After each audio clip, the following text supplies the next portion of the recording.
कुछ 28 न्यूज़ आपके चैनल में स्वागत है। मैं एडिटर इन चीफ देवर चिलर किसानों की समस्याओं को लगातार मैं ग्राउंड रिपोर्टिंग करता हूं और मैं आज आया हुआ हूं ओचंती बॉर्डर पे। यहां पे पावर प्लांट है। पावर प्लांट में जो बिजली के पोल गड़ते हैं जिससे खेत खराब होता है और वायर जाते हैं, वहाँ से भी खेत खराब होता है। वो उचित मुआवजा नहीं मिल रहा, ना कोई उचित पॉलिसी है, तो उसको लेके मैं जो है ग्राउंड रिपोर्टिंग कर रहा हूँ। जी, हिंदू कुछ 28 न्यूज़ चैनल में आपका स्वागत है। आपका स्वागत है भाई साहब धर्मस्थल पर। जी, आप अपना परिचय और जो है किसानों की समस्याओं के बारे में बताओ। काम बताओ। मेरा नाम जगबीर सिंह, गाँव ओचंदी। जी, कुछ लेना। ये जो हमारा आंदोलन एसटी लाइन के विरोध में थोड़ी पिछले देर 14 में महीने करता हूँ, मैं कहीं बैठा हूँ। चल रहा है। जी, और पहली बात तो ये है, इस दिल्ली देहात की तो समस्याएं तो अनेक है, जी, लेकिन ये ज्वलंत मुद्दा इस पूरे 19-20 गांव का है फिलहाल।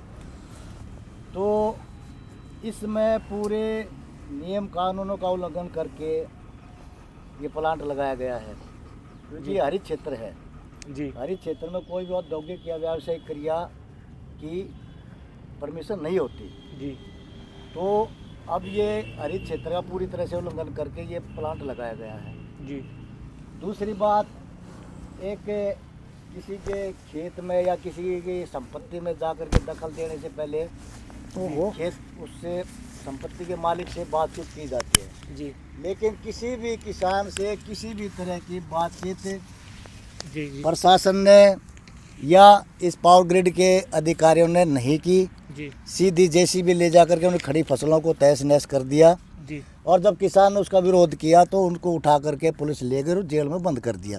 जी, अब इतने लोग परेशान हुए तो इकट्ठे होना शुरू हुए, और फिर धीरे धीरे संख्या बढ़ती गई और हालात ऐसे बन गए कि भाई पुलिस को और प्रशासन को पीछे हटना पड़ा। जी, और जब दबाव ज़्यादा बढ़ा तो केंद्र सरकार को इस मामले में जो ये एसटी लाइन का था, पहले भी बहुत सारी लाइनें बनी हुई हैं दिल्ली हरियाणा में भी आपने देखी होंगी, उसमें कोई मुआवजा किसी प्रकार का नहीं दिया गया था। जी, तो जब ये आंदोलन का दबाव बना तो केंद्र सरकार को एक पॉलिसी मुआवजे की लेकर के आनी पड़ी।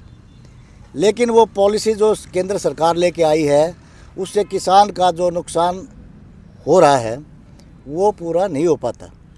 ये आधी अधूरी पॉलिसी, क्योंकि पॉलिसी बनाते समय किसी भी किसान प्रतिनिधि को शामिल नहीं किया गया था कि वो अपना पक्ष रख सके। उसमें सिर्फ सरकारी अधिकारी और पावर ग्रिड के अधिकारी शामिल रहे थे, तो किसान का पक्ष किसी ने ढंग से ना सुना ना रखा।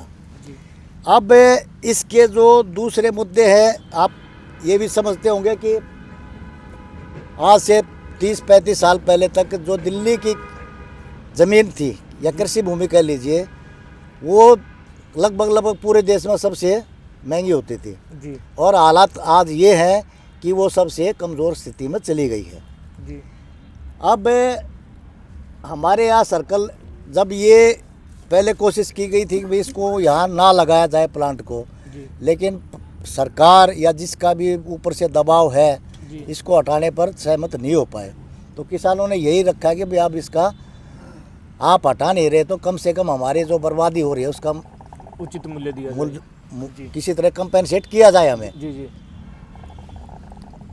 अब ये जो जिसने भी ये सौदा करवाया था ज़मीन का, इसकी रजिस्ट्री 2,60,000 या 66 लाख 2,60,60,000 या 66 लाख के हिसाब से हो रखी है रजिस्ट्री। तो ये कॉरपोरेट कंपनी है यहाँ पे। कॉरपोरेट कंपनी है। तो ये पूंजीपतियों की और किसानों की लड़ाई है वैसे। सही मायने में तो यही है। हाँ, तो किसान कब तक पीड़ा में रहेगा? किसानों की कौन सुनेगा? जी, और क्या समस्याएं आपकी और क्या क्या? अब हम तो यही चाहते हैं कि भाई देखिए, अभी चुनाव दिल्ली के घोषित हो चुके हैं। जी, अब केंद्रीय कृषि मंत्री ने भी एक दिल्ली सरकार को चिट्ठी लिखी है कि किसानों को उनके अधिकार मिलने चाहिए।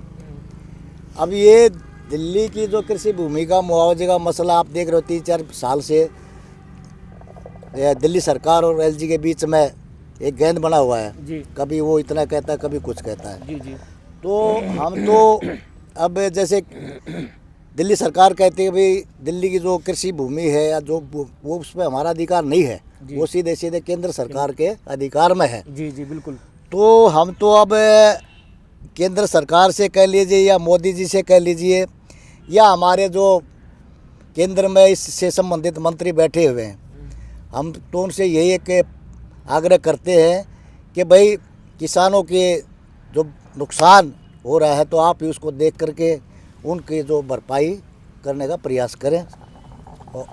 और जो ये सर्कल रेट है दिल्ली का, जी ये तो पिछले मेरे ख्याल 16 साल से जी रिवाइज नहीं हुआ है, रिवाज नहीं हुआ। तो उसका भी इंतज़ार कर रहे हैं।